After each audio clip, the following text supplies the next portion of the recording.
মোৰ প্ৰথমটো প্ৰশ্ন যদি অসমত 2টা বজাত নিউজ বাজিছে তেতিয়া ছিংগাপুৰত গধূলি 4:30 বাজিছে 8-9 ঘণ্টা তেওঁৰ মৃত্যুটোক লুকাই থোৱা হৈছিল তাৰ মানে 6:30 বজাত তেওঁৰ মৃত্যু হ'ব লাগিব যদি 6:30 বজাত হৈছে সিদিনা সানৰাইজ হৈছে আপোনাৰ 6:55 ত ছিংগাপুৰত আৰু তেতিয়া আমি যদি ভিডিঅটো চাওঁ বহুত পোহৰ হৈ আছিল কোৱেশ্চন নম্বৰ 2 পৰাগদা তেওঁলোকৰ লগত গৈছিলে পৰাগদাই এই কথাষাৰ তেওঁ ফেচবুকত লিখিছে যে মিছা কথা কৈ লাভ নাই নম্বৰ 3 এখন ইয়ট যেতিয়া বুক কৰে ইয়টখনত আপোনালোকৰ সিসিটিভি ভিডিও থাকে আৰু আমাক সিসিটিভি ভিডিও গুটেখিনি লাগে ইয়ট মানে এখন প্ৰাইভেট নাও আজিকালি টোটোত আপোনালোকৰ কি থাকে টোটোত সিসিটিভি থাকে ইদিনা লৰা এটাক দেখা পাইছো লৰাটো ঘুৰিছে বোলে তোৰ টোটোত দেখোন সিসিটিভি লগতে দাদা কেতিয়াবা মাৰপিট হৈ যায় ও হয় নেকি তে টোটোত যদি সিসিটিভি থাকে তে তেনেহলে আপোনালোকৰ ইয়টতো সিসিটিভি আছে আমাক আৰম্ভণিৰ পৰা শেষলৈকে সিসিটিভি ফুটেজ লাগে চতুৰ্থ কথা যিখিনি মানুহে কৈ আছে আমি গৈছো আমি যোৱা নাই আমি আছো আমি নাই সেই মানুহখিনিয়ে সিসিটিভি ফুটেজটো যদি দিব নোৱাৰে দেন অসমবাসী ৰাইজে কিছুমান ভাবিবলগীয়া কথা নম্বৰ 4 যে জুবিনদাৰ দৰে মানুহ এজন যদি গৈছে তেনেহলে তেওঁৰ লগত সিকিউৰিটি তেওঁৰ লগত ডক্টৰ আৰু সবতকে ডাঙৰ কথা তেওঁ হস্পিটাল পাওঁতে কিমান সময় লাগিছে আমাক হেতু লাগিব তেওঁ হোৱা জাগাৰ পৰা হস্পিটাল পাওঁতে কিমান সময় লাগিছে যত কাহানীটো হৈছে আৰু তাৰে পৰা হস্পিটালত তেওঁ কিহত লৈ যোৱা হৈছে হস্পিটাল পাওঁতে কিমান সময় লাগিছে আমাৰ এইখিনি প্ৰশ্নৰ উত্তৰ লাগিব নম্বৰ 7 যে মই যদি আজি এজন কৰ্মৰত সিকিউৰিটি গাৰ্ড মই যদি আজি কৰ্মৰত এটা বুলে কি ডক্টৰ মই যদি কৰ্মৰত আজি ইঞ্জিনিয়াৰ মই যদি কৰ্মৰত আজি পুলিচ প্ৰশাসন মই যদি কৰ্মৰত আজি মেনেজাৰ তে মোৰ দায়িত্ব আছে because my name is manager আৰু মই মেনেজাৰ মানে মই সকলো কথা গম পাব লাগিব যে তেওঁ কি খাব লাগে তেওঁ কি খাব না লাগে তেওঁ ক'ত যাব লাগে তেওঁ ক'ত যাব না লাগে তেওঁ কি কৰিব লাগে তেওঁ কি কৰিব না লাগে এটো প্ৰশ্ন নম্বৰ 7 প্ৰশ্ন নম্বৰ 8 টো হৈছে যে কি নৰ্থ ইষ্ট ফেষ্টিভেলত আমাৰ জুবিনদা যোৱা নাই বুলি কৈছে আৰু আমি সকলোৱে দেখিছো যে জুবিনদাই বাৰে বাৰে কৈছিলে যে মোৰ ছিংগাপুৰত যাব মন নাই নৰ্থ ইষ্ট ফেষ্টিভেলত যাব মন নাই মোৰ ৰৈ বিনালেৰ বহুত কাম আছে মোৰ ডাবিং আছে আৰু যাব ইচ্ছা নাথাকাৰ সত্ত্বেও তেওঁ কি তাতে লৈ যোৱা হল আৰু কৈছে অৰ্গানাইজাৰে আজি এটা স্পষ্টীকৰণ দিছে যে Zubeen Garg did not go to north east festival Zubeen Garg went for a vacation আমি খলি এটা কি কৰিছিল আমি এটা হোটেল বুক কৰি দিছিলো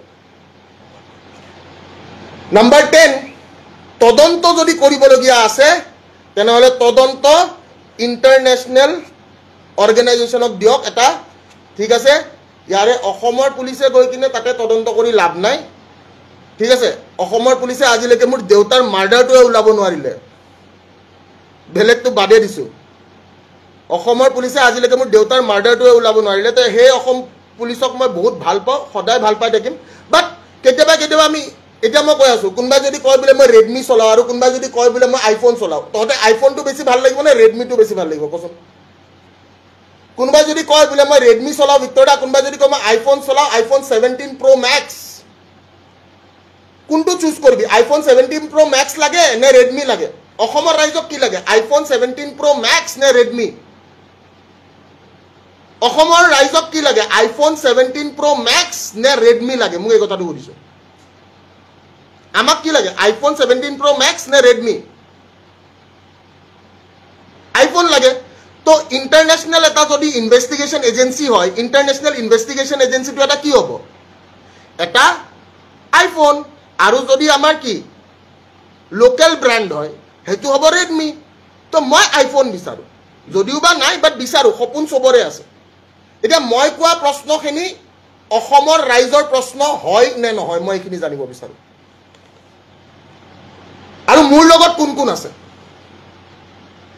মই কোৱা প্ৰশ্নখিনি অসমৰ ৰাইজৰ প্ৰশ্ন হয় নে নহয় আৰু মোৰ লগত কোন কোন আছে অসমৰ ৰাইজে জানিব বিচৰা প্ৰশ্ন হয় নে নহয়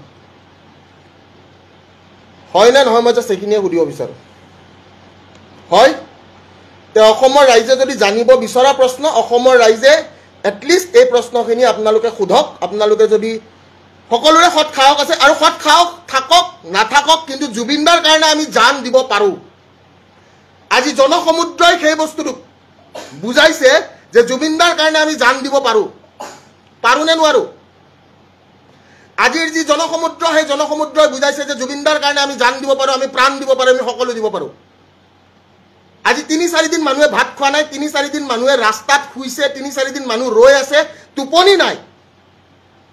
এই জনসমুদ্ৰৰ বাবে মই এটা কথাই ক'বলৈ বিচাৰিম, যদি আপোনালোকে বিচাৰে আপোনালোকে এই প্ৰশ্নকেইটা সকলোৱে উত্থাপন কৰক আপোনালোকৰ ছ'চিয়েল মিডিয়াত, ইনষ্টাগ্ৰাম, ফেচবুক, ইউটিউব, এভৰিৱেৰ, ঠিক আছে।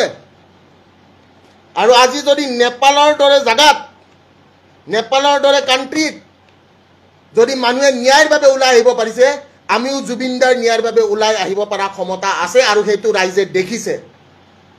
আজি জনসমুদ্ৰই সেইটো বস্তু দেখিছে যে জুবিনদাৰ ন্যায়ৰ বাবে শদিয়াৰ পৰা ধুবুৰীলৈকে মানুহ ওলাই আহিব, 100% আহিব, আহিবই লাগিব। আমাক এই প্ৰশ্নৰ উত্তৰ দিবই লাগিব।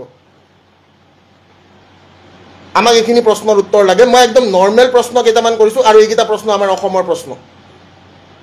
মোৰ লগত যোন আছে সেইখিনি মানুহক মই কৈছোঁ, মই কিবা ভুল কথা কৈছোঁ, কিবা বেয়া কথা কৈছোঁ যদি আপোনালোকে মোক ক'ব, আৰু যদি কোৱা নাই তেনেহ'লে মোক এই কথাটো আপোনাৰ ভিক্টৰ দা অনুপম দাৰ ফেচবুক পোষ্টটো চাওকচোন। মই অনুপম দাৰ ফেচবুক পোষ্টটো অলৰেডি শ্বেয়াৰ কৰিছোঁ, চাই ল'লে হ'ল, ঠিক আছে। হ'ব, ধন্যবাদ। জয় অসম। আশা কৰোঁ সকলোৱে ভালে থাকিব, আৰু আমাক ন্যায় লাগে। এবাৰ সকলোকে ক'বলৈ বিচাৰিম, জয় জুবিন দা। যিমানখিনি মানুহ আছে বোলে জয় জুবিন দা, আৰু জুবিন দা অমৰ হওক, অমৰ হ'বই 100%। আমাক ন্যায় লাগে। We need justice, we properly need justice, we need proper investigation, not local investigation. We need investigation from international agencies, that can be ডান।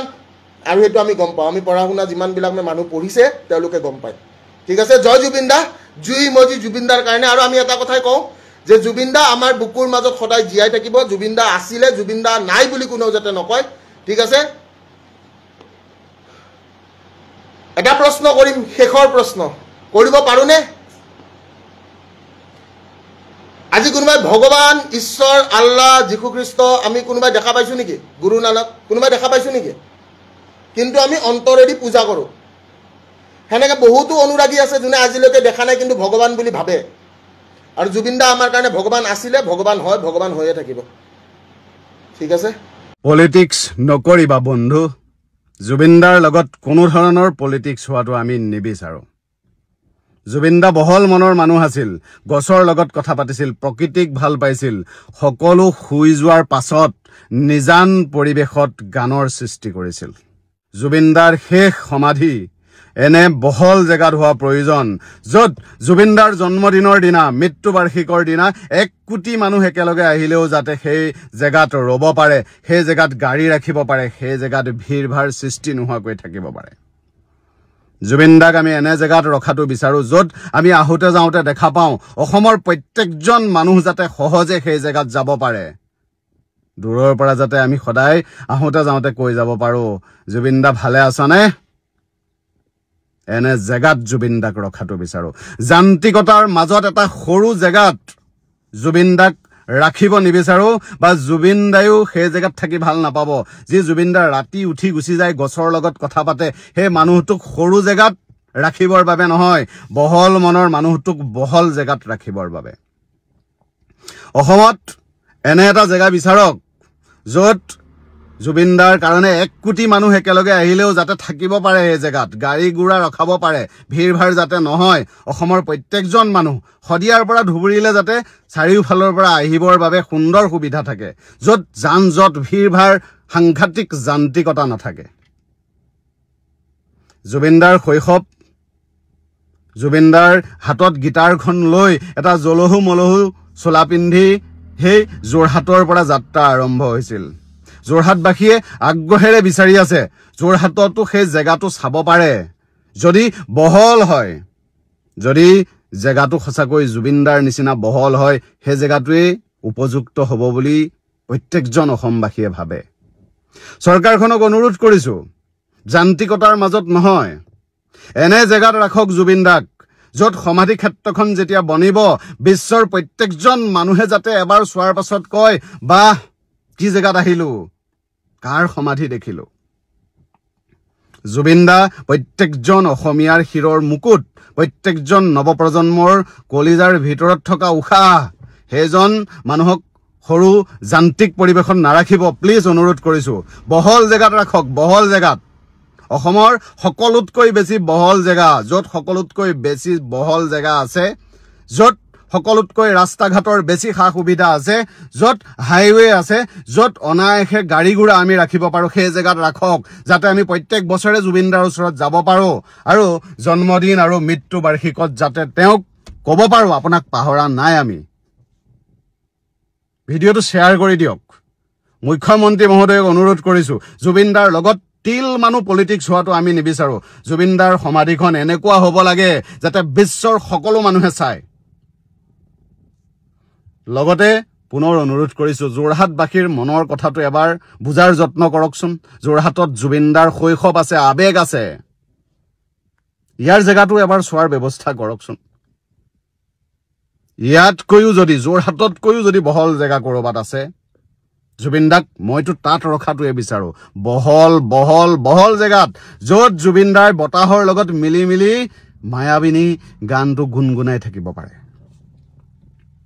ইয়াৰ লগে লগে পুনৰ কৈছোঁ মই পলিটিক্স নকৰিবা বন্ধু জুবিনদাৰ মৃত্যুৰ বাবে যাক আমি সন্দেহ কৰিছোঁ জুবিনদাক পৃথিৱীৰ পৰা নোহোৱাৰ কাৰণে যদি তিল মানুহ কাৰোবাৰ হাত আছে তাক এৰি দিয়া নহ'ব আৰু চৰকাৰখনকো অনুৰোধ কৰিছোঁ পলিটিক্স নকৰিব সম্পূৰ্ণ ইনভেষ্টিগেশ্যন কৰক নহ'লে অসমৰ মানুহে আপোনাক ক্ষমা নকৰিব অসমৰ মানুহে ৰেহাই নিদিব জুবিনদাৰ আত্মায়ো শান্তি নাপাব মই বিচাৰোঁ সেই গোটেইকেইজন মানুহক অসমলৈ ধৰি আনক আৰু অসমত ইনভেষ্টিগেশ্যন কৰক মাননীয় মুখ্যমন্ত্ৰী হিমন্ত বিশ্ব শৰ্মা ডাঙৰীয়া শ্যামকানু মহন্ত আৰু সিদ্ধাৰ্থত যদি বাচি যাবলৈ হয় তেনেহ'লে জুবিনদাৰ মৃত্যুৰ কাৰণে তেওঁলোক অপৰাধিকভাৱে যিমান দায়ী অসমৰ মানুহে আপোনাকো ঘটনাটো পাতল কৰাৰ কাৰণে নৈতিকভাৱে সমানেই দায়ী বুলি বিবেচনা কৰিব আৰু কোনো দিন ক্ষমা নকৰিব ক্ষন্তেক সময় আগতে আপোনাৰ এটা প্ৰেছ কনফাৰেন্স চালো য'ত ইতিহাসত প্ৰথমবাৰৰ কাৰণে আপোনাৰ এই ৰূপটো অসমৰ মানুহে দেখিছে আমি সকলো হতবাক হৈ পৰিছোঁ আচৰিত হৈ পৰিছোঁ হতচকিত হৈ পৰিছোঁ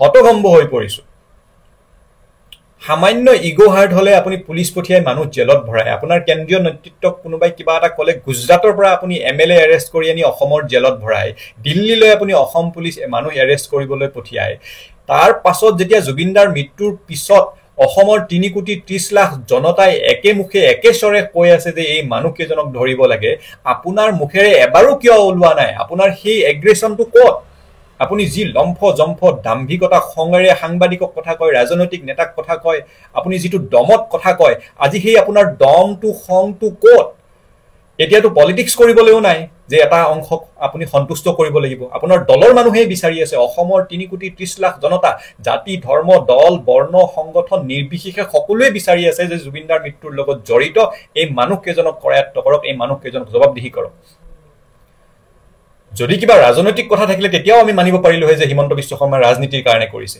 এতিয়াতো বিজেপিৰ মানুহে নিজেই বিচাৰি আছে সকলোৱে প্ৰতিগৰাকী অসমৰ মানুহে বিচাৰি আছে যে এই মানুহকেইজনক ধৰক তাৰ পাছতো আপোনাৰ মুখৰ পৰা এবাৰো কিয় ওলোৱা নাই যে ৰাইজ আপোনালোকে চিন্তা নকৰিব আমি এই মানুহকেইজনক ধৰিম আপোনালোকে চিন্তা নকৰিব ৰাইজ আমি এই মানুহকেইজনক চুচৰাই আনি জেলত ভৰাম কিয় আপুনি সেইটো কোৱাৰ পৰিৱৰ্তে তাৰ উল্টাটোহে কৈ আছে এবাৰ গৰিমা বৌৰ দুহাই দিয়ে যে গৰিমা বৈ বিচাৰা নাই এবাৰ কয় বাহিৰত হৈছে আমি ইয়াতে খুটপুচাই কৰিব পাৰিম এই ধৰণৰ পাতল কথাবোৰ এই ধৰণৰ সাতুৰালি আপুনি কাৰ লগত কৰিব আহিছে অসমৰ ৰাইজক আপুনি বুৰ্বক বুলি ভাবিছে নেকি অসমৰ মানুহে কিন্তু এইবাৰ কেতিয়াও ক্ষমা কৰাত নাই যিসকলে এই জুবিনদাৰ মৃত্যুৰ ঘটনাটো পাতল কৰিব মৃত্যুৰ ঘটনাটোৰ লগত খেলিমেলি কৰিব চেষ্টা কৰিব আমি আচৰিত হৈ গৈছো আপোনাৰ মুখখনেৰে এবাৰো এতিয়া ওলোৱা নাই আপুনি প্ৰতিটো সময়তে কেমেৰাৰ সন্মুখত আহি বিভিন্ন কথাত মানুহক দম দি ফুৰে আজি অসমবাসীক উদ্দেশ্যে আপুনি এবাৰো ক'ব পৰা নাই যে ৰাইজ চিন্তা নকৰিব আমি মানুহকেইজনক ধৰি আনিম চুচৰাই আনিম তেওঁলোকক কৰায়ত্ব কৰিম এবাৰো সেই কথাটো আপোনাৰ মুখেৰে ওলোৱা নাই কিয় আৰু সেই কথাৰ ওলোৱাৰ পৰিৱৰ্তে আপুনি নানান ধৰণৰ তেওঁলোকক ডিফেন্স দিয়া টাইপৰ কথা কৈ আছে ইমান পাতলকে ইমান আপুনি কথাবোৰ ডাইভাৰ্ট কৰিছে যে এই দুদিন যাওক এটা এটাকে কাম কৰিম সব কাম একেলগে চলিব সব কাম আপোনাৰ সেই শেষকৃত্য সম্পন্ন কৰা আপুনি যে বাহানা দি আছে যে শেষকৃত্য সম্পন্ন হওক তাৰ পাছত কিয় জুবিনদাক আমি হেৰুৱাই পেলালো তাৰ পাছতো আপুনি এইবোৰ ক্ৰনলজি বুজাই আছে যে এটাৰ পিছত এটা সেই মানুহকেইজনক আপুনি টানি চুচৰাই আনি এতিয়াও কিয় অসমৰ জেলত ভৰোৱা নাই আপুনিতো নিজে কৈছে আপুনি এগৰাকী জুবিন ফেন হয়, জুবিনক ভাল পায়, আপুনি কৈছে জুবিন আপোনাৰ অসমৰ সম্পদ। আমি মানি লৈছো আপুনি জুবিন ফেন, জুবিনক ভাল পায়, কিন্তু আমি এইটো কথাওতো জানো যে শ্যাম কানু মহন্তহঁতৰ পৰিয়ালৰ লগত আপোনাৰ সুসম্পৰ্ক। এতিয়া ৰাইজে চাব যে আপোনাৰ জুবিনদাৰ প্ৰতি থকা ভাল পোৱা বেছি নে এই শ্যাম কানু মহন্তহঁতৰ পৰিয়ালটোৰ প্ৰতি থকা ভাল পোৱা বেছি। আপোনাৰ কৰ্মকাণ্ডই কিন্তু আমাৰ বৰ এটা বিশেষ ইতিবাচক ইংগিত দিয়া নাই। অসমৰ ৰাইজে দুখ পাই আছে, আৰু কামটো কৰিব কোনে? শাসনত আপুনি আছে, মুখ্যমন্ত্ৰীৰ শাসনত আপুনি বহি অসমখনক নেতৃত্ব দি আছে। তাৰ পাছত জুবিনদাক আমি হেৰুৱাৰ পাছতো আপোনাৰ মুখেৰে এবাৰো ওলোৱা নাই যে আমি মানুহকেইজনক ধৰিম, আপোনালোকে চিন্তা নকৰিব, যোন যোন জড়িত আছে তেওঁলোকক শাস্তি দিম। এই এগ্ৰেশ্যন, এই খঙত আপুনি কথাবোৰ কিয় কোৱা নাই? বেলেগ সময়ততো আপোনাক আমি সদায় খঙতেই দেখো, সদায় মানুহক দম দিয়াই দেখো, সদায় মানুহক জেলত ভৰোৱাই দেখো। আজি সেই আপোনাৰ খং দমটো ক'ত গ'ল? কিয় ইমান ঢিলা হৈ পৰিল? কিয় আপুনি কাক বচাবলৈ এইবোৰ কৰিছে? আমি ক'বলৈ বিচৰা নাই যে আপুনি কাৰোবাক বচাবলৈ এইবোৰ কৰিছে, কিন্তু আপোনাৰ কথা বতৰাই যথেষ্ট নেতিবাচকতা অসমৰ ৰাইজলৈ কিন্তু লৈ গৈ আছে। আপুনি প্ৰেছ কনফাৰেন্সত যিকেইটা কথা কৈছে, গৰিমা বৰ দোহাই দিছে, এবাৰ বাহিৰৰ দেশৰ দোহাই দিলে, এবাৰো মুখেদি কোৱা নাই যে আমি ধৰিমেই, চিন্তা নকৰিব, যোন যোন জড়িত আছে তেওঁলোকে শাস্তি পাবই। এনেধৰণৰ কথা আপোনাৰ মুখেদি এতিয়াও কিয় ওলোৱা নাই? আমি বৰ দুখ পাইছো হিমন্ত বিশ্ব শৰ্মা ডাঙৰীয়া, আৰু আপোনাক শেষবাৰৰ কাৰণে আমি কৈছো যে অসমৰ ৰাইজে যিসকলে জুবিনদাৰ মৃত্যুৰ ঘটনাটো পাতল কৰিব, যিসকলে জুবিনদাৰ মৃত্যুৰ ঘটনাটোৰ লগত জড়িত দোষীসকলক উচিত শাস্তি বিহাৰ এই ব্যৱস্থাটো ঢিলা কৰি পেলাব, এই ব্যৱস্থাটোত সুৰুঙা বনাই দিব, সেইসকলক কিন্তু অসমৰ ৰাইজে চিনিব। আৰু যিমান মানুহে চল চাতুৰি নকৰক, যিমান বাকপটুতাৰে মানুহে কথা বতৰাবোৰ ডাইভাৰ্ট কৰিব চেষ্টা নকৰক, অসমৰ মানুহে কিন্তু এবাৰ লক্ষ্য কৰি আছে, কোনো সাৰি যাব নোৱাৰিব। সেয়েহে আপোনাক আমি শেষবাৰৰ কাৰণে আহ্বান জনাইছো, আপুনি সেই বডি লেংগুৱেজটো আনক, সেই এগ্ৰেশ্যনটো আনি কওক যে জুবিন গাৰ্গৰ মৃত্যুৰ লগত যোন যোন জড়িত, জুবিন দাক এই অৱস্থাটো যোনে যোনে কৰিলে তেওঁলোকক আমি সাৰি যাবলৈ নিদিওঁ, তেওঁলোকক প্ৰতিগৰাকীক ধৰি আনি জবাবদিহি কৰিম। আৰু আপুনি বাৰ বাৰ CIDৰ নাম লৈ আছে। আমি বাৰ বাৰ আপোনাক আহ্বান জনাই আছো যে আপুনি প্ৰধানমন্ত্ৰী নৰেন্দ্ৰ মোদী ডাঙৰীয়াৰ দ্বাৰা ঘোষণা কৰাওক যে এই তদন্তটো উচ্চতম ন্যায়ালয়ৰ চিটিং জাজৰ দ্বাৰা কৰাব। বাৰ বাৰ আপুনি কথাবোৰ ইমান তল খাপৰ কথা কৈ আছে, আমাক এই কথা বতৰাবোৰে খুবেই দুখ দিছে মুখ্যমন্ত্ৰী ডাঙৰীয়া। গতিকে এই কথা বতৰাবোৰ আকৌ বাৰ্তাবোৰ আপোনাৰ ওচৰলৈ পঠিয়ালো, যাতে গোটেই জাতি ধৰ্ম বৰ্ণ দল নিৰ্বিশেষে সকলোৱে বিচাৰি থকা কথাকেইটা আপুনি হৃদয়ংগম কৰক, আৰু হৃদয়ংগম কৰি জুবিনদাৰ মৃত্যুৰ লগত জড়িত মানুহসকলক শাস্তি দিয়াৰ ব্যৱস্থা কৰক। ইয়াতে ৰাজনীতি নাই। আমি মানি ললো হয় যে আপুনি বিজেপিৰ মানুহক সন্তুষ্ট কৰিব গৈছে, আমুক দলৰ মানুহক সন্তুষ্ট কৰিব গৈছে। জুবিনদাৰ মৃত্যুৰ পিছত আমি ৰাস্তাত কাকো বিজেপি, AJP, কংগ্ৰেছ দেখা নাই। সকলোৱে জুবিনদাৰ মৃত্যুত শোক প্ৰকাশ কৰিছে, সকলোৱে দুখিত হৈ আছে। আপোনাৰ নিজৰ দলৰ মানুহেও এই কথাকেইটা বিচাৰি আছে। আপুনি এই কথাটো কিয় বুজি পোৱা নাই এতিয়ালৈকে? কি দুৰ্বলতা আছে আপোনাৰ এনেকুৱা? এই কামবোৰ নকৰিব মাননীয় মুখ্যমন্ত্ৰী ডাঙৰীয়া, আপোনাক অনুৰোধ জনাইছো। আজি ভিক্টৰ দাস দাদাৰ এইকেইটা প্ৰশ্নই সমগ্ৰ ৰাজ্য কঁপাই দিছে। হয়, যিখিনি প্ৰশ্ন কৰিছে সকলোৱে এইকেইটা প্ৰশ্নৰ সন্মুখীন হৈ আছে, সকলোৱে বিচাৰি আছে এই প্ৰশ্নকেইটাৰ উত্তৰ। কিন্তু সামাজিক মাধ্যমৰ আগত আজি ভিক্টৰ দাৰ বহুখিনি কথা তেওঁ উদঙাইছে, বহুখিনি প্ৰশ্ন তেওঁ ৰাইজৰ আগলৈ ঠেলি দিছে। কাৰণ যিখিনি কথা কৈ গৈছে সম্পূৰ্ণ শুদ্ধ কথা আৰু সত্য কথাই কৈ গৈছে।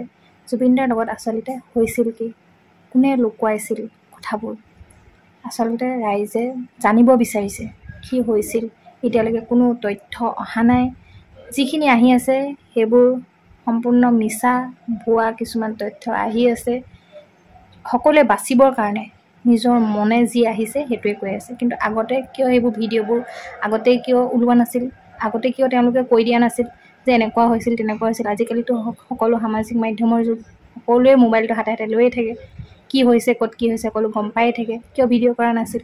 বহুখিনি প্ৰশ্ন উত্তৰ সমগ্ৰ ৰাইজে বিচাৰি আছে।